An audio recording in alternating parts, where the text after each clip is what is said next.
Apa itu sistem penginderaan? Sistem indera adalah organ-organ akhir yang dikhususkan untuk menerima jenis rangsangan tertentu. Serabut saraf yang melayaninya merupakan alat perantara yang membawa kesan rasa atau sensory impression dari organ indera menuju otak, tempat perasaan ditafsirkan. Macam-macam sistem penginderaan ada 5, yaitu indera penglihatan, pendengaran, penciuman, pengecapan, dan peraba. Struktur anatomi. Mata disusun dari bercak sensitif cahaya primitif. Bola mata terbenam dalam korpus adiposum orbita, namun terpisah dari selubung fasia bola mata. Bola mata terdiri atas 3 lapisan. Yang pertama, tunica fibrosa, yang kedua lamina vasculosa, yang ketiga tunica sensoria. Isi bola mata adalah media refraksi yang terdiri dari aqueous humor, corpus vitreus, dan lensa atau kapsul elastis, epitel kuboid, dan serat-serat lensa. Fisiologi penglihatan. Mata adalah organ sensori kompleks yang mempunyai fungsi optikal untuk melihat dan saraf untuk transduksi bentuk sinar. Prinsip optik. Jumlah dioptrik atau pembiasan cahaya merupakan kebalikan jarak fokus utama dalam meter. Kemudian pembiasan cahaya. Cahaya merambat melalui udara dengan kecepatan 300.000 km per detik. Adapun penerapan prinsip pembiasan lensa konveks, lensa konkav, lensa silindris, dan kombinasi dua lensa silindris. Pembentukan bayangan. Fungsi optik mata adalah menangkap cahaya dari objek agar bentuk ketajaman tertentu dari bayangan objek di retina. Objek sangat bervariasi, dari yang sederhana seperti titik atau benda kompleks. Bayangan dalam fovea di retina selalu lebih kecil dan terbalik dari objek nyata. Ada 3 cara utama alat visual untuk menentukan jarak fenomena yang dikenal persepsi ke dalam. Yang pertama, ukuran relatif. Yang kedua, paralaks bergerak. Yang ketiga, stereopsis. Respon bola mata pada benda. Relaksasi otot silaris membuat ligamentum tegang, lensa tertarik sehingga bentuknya lebih pipi. Keadaan ini akan memperpanjang jarak fokus. Jika benda dekat dengan mata, maka otot berkontraksi agar lengkung lensa meningkat.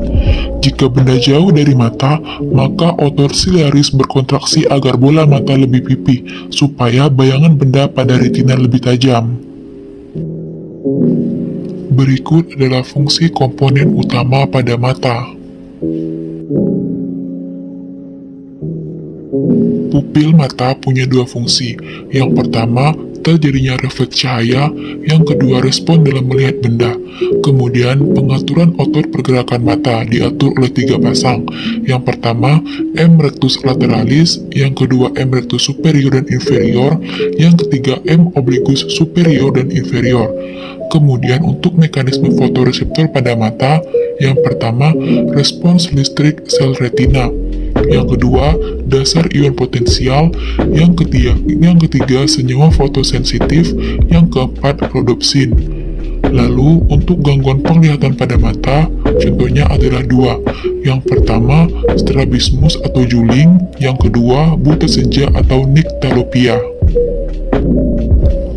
Pendengaran merupakan indera mekanoreseptor karena memberikan respon terhadap getaran mekanik gelombang suara yang terdapat di udara. Telinga dibagi menjadi 3 bagian. Yang pertama, telinga luar atau auricula dan meatus acoustus eksternal. Yang kedua, telinga tengah atau cavum tympani atau membran timpani, ossicula auditus, tuba auditiva, antrum mastoideum, dan cellulae mastoidea. Yang ketiga, telinga dalam atau labyrinthus atau labyrinthus osseus dan labyrinthus membranosus, ductus semicirculis, ductus coeuralis, organ corti, dan ganglion spirale. Berikut adalah fungsi komponen utama pada telinga.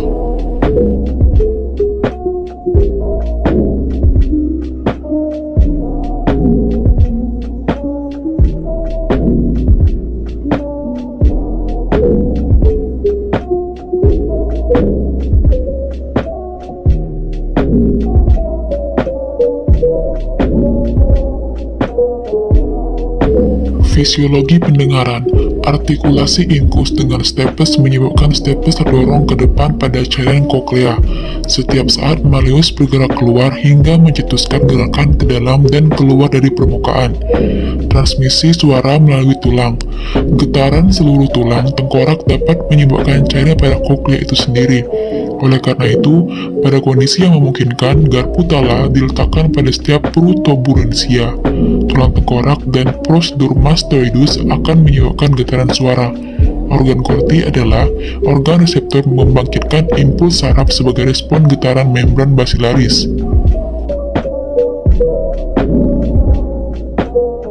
Struktur indera penciuman. Indera penciuman merupakan alat visera yang erat hubungannya dengan gastrointestinalis. Keluaran olfaktori dari bulbus ke otak punya target. Yang pertama, korteks olfaktori primer dan area asosiasi olfaktori. Yang kedua, sistem limbik atau amigdala dan septum. Yang ketiga, pusat hipotalamik. Dan yang keempat, formasio retikular, suatu pengatur atensi dan terjaga. Kemudian untuk fisiologi penciuman, manusia dapat membedakan antara 2000 sampai 4000 bau yang berbeda, tetapi bau berbeda menghasilkan pola ruang berbeda dari peningkatan aktivitas metabolik di dalam bulbus olfaktori. Bau khusus tergantung pada pola ruang perangsangan reseptor di dalam membran mukosa olfaktorius. Bau juga menghasilkan peningkatan aktivitas metabolik berbeda di dalam korteks olfaktorius. Pengecapan merupakan fungsi rutin kecap pada mulut. Berdasarkan penyelidikan, paling sedikit terdapat 4 kesan pengecapan primer. Yang pertama asin, yang kedua asam, yang ketiga manis, dan yang keempat pahit. Struktur indera pengecapan. Pada manusia, tunas pengecap terletak dalam mukosa epiglotis, palatum, faring, dan di dalam dinding papila fungiformis dan papila falatelida. Rasa primer manis dirasakan di ujung lidah. Bagian anterolateral sensitif terhadap rasa asin, bagian posterolateral untuk asin, dan pangkal lidah untuk rasa pahit. Fisiologi pengecapan. Pengecapan merupakan keadaan umum yang berperan pada persepsi makanan melalui deteksi oleh indera pengecap dalam rongga mulut, dan adanya elemen-elemen dalam makanan yang merangsang ujung-ujung saraf yang sangat berperan pada pengecapan. Indera peraba menanggapi rangsang berupa panas, dingin, tekanan, sentuhan, dan rasa nyeri. Reseptor di kulit yang menerima kelima rangsang tersebut disebut turgoreseptor. Macam-macam turgoreseptor. Turgoreseptor dalam kulit ada bermacam-macam, yaitu yang pertama, corpuscula pacini, yang kedua, ujung saraf sekeliling rambut, yang ketiga, corpuscula ruffini, yang keempat, ujung saraf Krause, yang kelima, corpuscula Meissner, yang keenam, ujung saraf tanpa selaput, dan yang terakhir, lempeng Merker. Reseptor-reseptor ini terdapat di dermis kulit. Kemudian untuk bagian-bagian kulit. Kulit merupakan indera peraba manusia. Kulit terdiri atas epidermis dan dermis. Epidermis ialah lapisan luar yang terdiri atas lapisan sel yang disusun sangat rapat jaringan epitel. Sedangkan dermis ialah lapisan di bawah epidermis yang terdiri atas sel yang longgar dan letaknya agak berjauhan dari satu sel ke sel lainnya. Lapisan kulit terdiri atas epidermis dan dermis. Yang pertama, epidermis terdiri atas bagian-bagian berikut. Yang pertama, lapisan kulit ari dan lapisan Malpighi. Yang kedua, ada dermis, terdiri atas bagian-bagian berikut. Yang pertama, ujung-ujung saraf peraba. Yang kedua, pembuluh darah, otot penegak bulu atau rambut, folikel rambut, papila, kelenjar lemak, kelenjar keringat, dan kelenjar minyak. Fungsi kulit. Pada kulit terdapat reseptor yang sangat sensitif terhadap rangsangan raba, tekanan panas, dingin, dan nyeri.